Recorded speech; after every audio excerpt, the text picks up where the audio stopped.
월간조선 최우석입니다.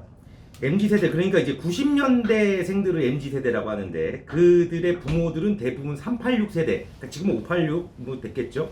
1960년대생이 이제 많습니다. 과연 그들의 눈에 비친 부모 세대는 과연 어떤 모습일까요? 이거 저도 참 궁금한데 이에 대해서 한번 얘기를 나눠보도록 하겠습니다. 예. 자, 이게 세대별로 이제 한 30살 정도 갭이 있잖아요. 네. 부모 자식 간에. 네. 그런데 이제 오늘은 이제 지난번 제가 말씀드린 대로 그 임명묵 씨가 네. 쓴 K를 생각한다에 나온 것에 빗대요. 그 K가 코리아인가요? 네. 어. 그리고 K 방역 하잖아요. 아, 이제 네, 그 네. 유행하는 그 K. 아, 그렇죠. 예. K 내로남불. 네. 그 K. 그래서 한번 그들의 시각에서 586, 그러니까 386을 한번 보려고 합니다. 네. 굉장히 명쾌하게 이 친구는 정리를 했는데요. 네. 386은 뭐 사회 민족적 자본주의, 뭐 사회주의적 민족주의, NL 이런 거 아니다. 내가 봤을 때 대한민국의 386은 소련 후기에 형성된 공산당 네. 노멘클라투라에 비견될 수 있다. 네, 예, 네. 이렇게 아주 단언을 지었다고요. 그런 지었는데 그러면 제가 지금 설명을 한번 해보도록 하겠습니다. 그 소련은 어쨌거나 한국처럼 1917년에 이제 뭐 혁명 내전 거치면서 이제 사회 혁명을 이뤘고 또 그 과정에서 이제 엘리트들을 한꺼번에 이제 완전히 쫓겨났죠. 네. 그런 다음에 이제 공산당이 농민들하고 이런 사람들 중에서 좀 똘똘한 사람들 네. 발굴을 해서 이제 스탈린 체제하에서 이제 키웠고 네. 그들이 이제 아주 지배력을 갖게 된 거죠. 그래서 이제 노멘 클라투라인데 이들은 그 3, 40대 때 지배력을 확보한 이후에도 고령이 되어서까지 7, 80세가 될 때까지 그 권력을 놓지 않았고 국가 지위도 놓지 않았고 그리고 모든 것을 다 자기 자녀에게, 그러니까 자기 바로 10년 후배 세대에게 물려주는 것이 아니라 자기는 사실 어떻게 보면 죽을 때까지 그 권력을 쥐고 있었고요. 그 권력은 놓지 않았고, 근데 자기로 인해 풍요로운 삶은 자식들에게 전가를 했습니다. 그러니까 그거잖아요. 이제 가장 혜택을 많이 보고 네. 가장 가장 오랫동안 혜택을 본 지금 민주당의 소위 말해서 장관하고 뭐 대표하고 이런 사람들 다 386의 대표 주자들 아니에요? 그렇죠. 그러니까 우리나라에 소위 말해서 꿀 빤다고 그러잖아요. 그렇죠. 대한민국에 있는 꿀은 거의 다 빨았다고 표현을 했네요, 이 학생이. 그렇죠. 딱 그 예, 소리인데 예. 쉽게 말해 대한민국의 386은 그들이 꿈꿨던 혁명의 꿈은 잊어버리고 자신들의 자산 상승을 즐기며 자녀들에게 과거와 비교할 수 없는 교육, 특히 해외 유학 같은 것을 제공하는 엘리트층으로 전락했다. 그러니까 지금도 말씀드리지만 지금 이 386 세대 뭐 교육감이란 이런 사람들 뭐 자사고를 없애야 되느니 마느니 하는데도 불구하고 본인들 자식들은 다 유학 가고 그러잖아요. 그리고 강남 살 필요 없다 그러는데 자기 집은 다 강남에 있고. 그러니까요. 그다음에 반미 운동하는데 애들은 전부 다 미국에서. 미국에서 공부 아니 그러니까 이 소련의 노멘클라투라가 지금 대한민국의 386이다. 그렇죠. 그런 거 아닙니까? 정말 그런데 보면은 만약에 386이 이제 이 90년대생의 비판인데 386이 정말 마르크스 레닌주의나 네. 진짜 뭐 볼셰비키의 후예가 돼서 우리나라를 정말 공산주의 아니면 뭐 사회주의 뭐 국가로 끌고 가서 모든 뭐 인민이 다 잘 사는 나라로 만들겠다. 만약에 그거를 꿈을 꿨다면 그거를 차라리 했다면 자기가 이렇게까지 비판하지 않을 텐데 자기가 볼 때는 신전통주의 뭐냐면 이 사람들은 군부 시기를 겪었잖아요. 386들은. 네. 근데 그러고 났는데 사실 농촌 문화 이런 데 되게 익숙해요. 네. 그런데 문제는 그런 게 다 이제 다 없어지면서 근데 저도 이건 약간 좀 동의하는 게 제가 이제 386 어떻게 보면 이제 끝물들하고 대학을 좀 같이 다녔는데 제가 기억나는 게 그 농활 갔던 거는 네. 기억이 나요. 네. 농활 저도 동아리 있었어요. 저 농활 학교 다닐 갔던 때도. 거. 네. 그러니까 그 다음에 또 뭐 저기 풍물패 뭐 예. 아니 그때 사실은 우리 X세대라서 굉장히 해외 팝이 유행했거든요. 근데 왜 꼭 학교 근데 과방에만 제가 들었을 때 그 고민정 의원인가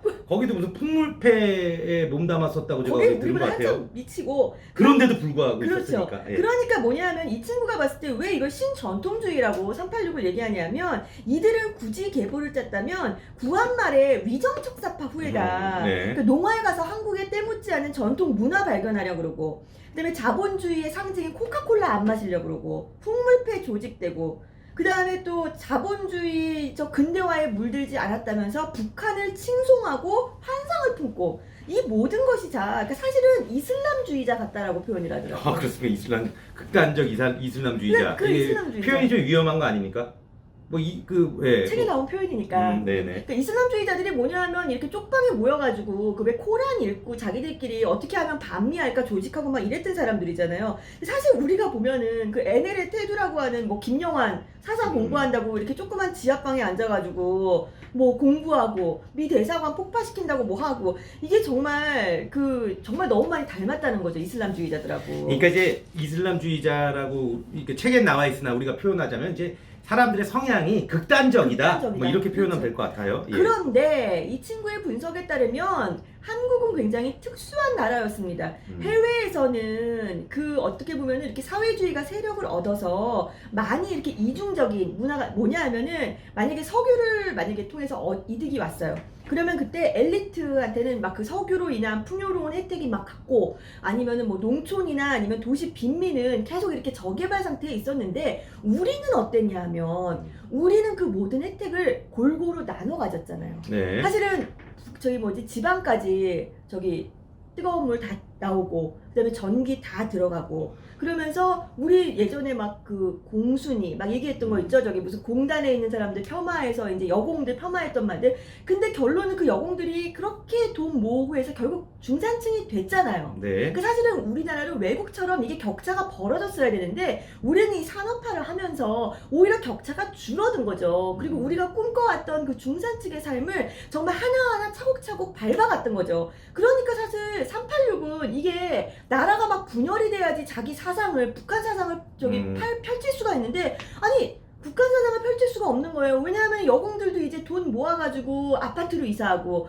진짜 10평 살다가 20평으로 이사하고 이런 삶이 왔고 더 이상 이렇게 별로 이렇게 분열되지 않은 사회가 온 거죠. 그러니까 이게 사회에 대해서 불만이 많아야 거리로 뛰어나오는데 그냥 자기 부부 쌓고 자기 그 다음에 동생들 뭐 공부시키고 자기도 또 야간 대학 다니고 그러면서 사회로 뛰쳐나올 만한 그런 욕구? 이런 게 없었던 거죠. 그래서 사회에 뛰쳐나오게 하려고 분열시키는 겁니까? 386이? 그런 건 모르겠지만 네. 그런데 문제는 노무현 전 대통령이 집권하면서 달라집니다.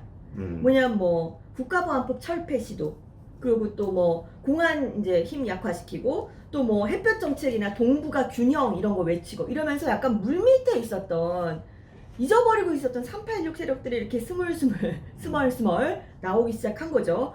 그러다가 뭐 이명박 보수주의, 박근혜 또 뭐 정권을 열리면서 이렇게 바뀌었는데 이제 그 민주당이 그때 박근혜 정권 때 딱 이럴 때 좌파 논리를 사실 좌파도 아닌데 이제 아주 급속도로 흡수를 하면서 광우병 네. 같은 파동을 일으켜서 어떻게 보면 대한민국에 다 죽어있던 386 세력을 다시 음지에서 양지로 끌어들였는데요.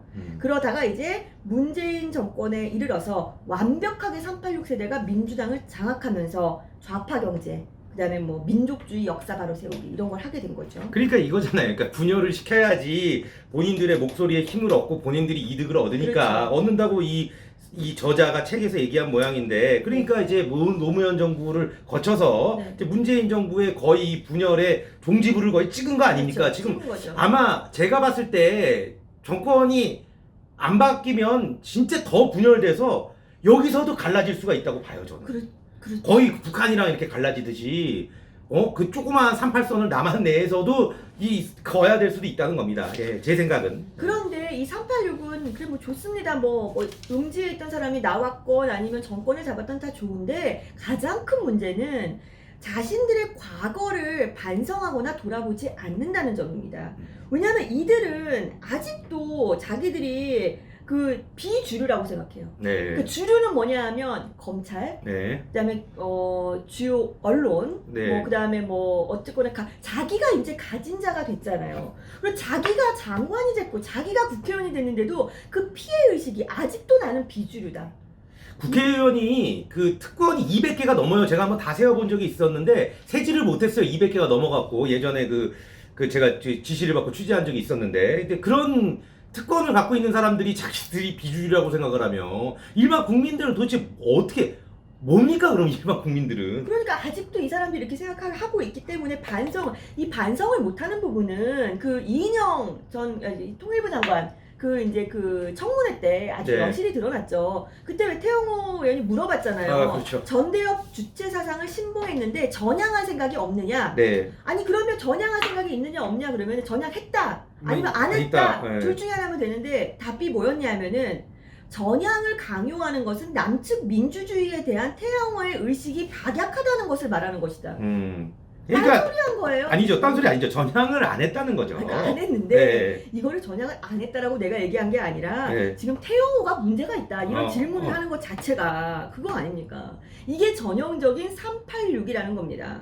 그러니까 이제 뭐 이렇게 막 말 포장해갖고 본인들 유리하게만 얘기하는 게 지금 이 386, 이제 586이죠. 자꾸 386이면 30대니까 진짜 50대가 됐으니까 예, 그 결국에는 이 부모 세대를 비판한 거잖아요. 이 그렇죠. 저자가 그렇죠. 굉장히 이제 자기 부모도 이 586 세대니까 그렇죠. 세대긴 네. 뭐 그 사람이 어떻게 잘 살아서 뭐 혜택을 받았는지 안 받았는지는 모르겠습니다만. 아니 참고로 그 친구는 그 저자는 굉장히 어려운 환경에서 공부를 하고 지금도 뭐 그렇게 그런 굉장히 근데 올바른 친구예요. 그리고 90년대생이 이제 개천에서 용이 난 케이스가 굉장히 드문데 네.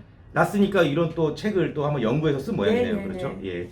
하여튼 MZ 세대에 대해서 이제 뭐 거의가 우리가 맛만 봐봤는데요. 이렇게 기회가 있을 때마다 한번 저희가 MZ 세대에 대해서 이제 정의현 기자는 한번 여러분께 설명을 드리는 시간을 좀 갖도록 하겠습니다. 저도 이제 새롭게 들은 내용들이 더 많아갖고, 예, 저도 이제 후배들이나 20대들을 좀 이해할 수 있도록, 예, 한번 공부를 하고 취재를 하고 해서 알려드리도록 하겠습니다.